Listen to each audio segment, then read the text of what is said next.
মাঝে মাঝে আয়নার দিকে তাকালে ভিতরটা কেঁপে ওঠে। আমি যাকে দেখি সে দেখতে আমারই মতো, কিন্তু সে ঠিক আমি নই। আমার ভিতরে যে দুরন্ত চঞ্চল আমিটা ছিল, যে অল্পতেই প্রাণ খুলে হাসত, যে মেঘ দেখলেই মন খারাপ করে বসে থাকত, তাকে অনেক দিন দেখিনি। আজকের আমিটা অনেক বেশি হিসেবি।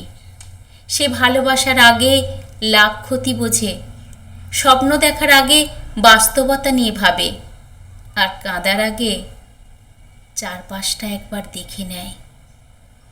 আমার জানতে ইচ্ছে করে আমার পুরনো সেই আমিটা কোথায় হারিয়ে গেল।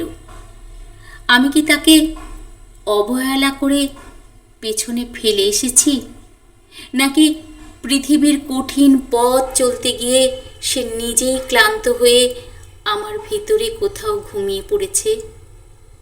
সত্যিটা হলো, আজকের সফল গোছানো আমিটাকে গড়তে গিয়ে আমার সবচেয়ে প্রিয় আমিটাকে হারিয়ে ফেলেছি। আর এই শূন্যতাটাকে পৃথিবীর কোনো কিছু দিয়েই পূরণ করা সম্ভব নয়।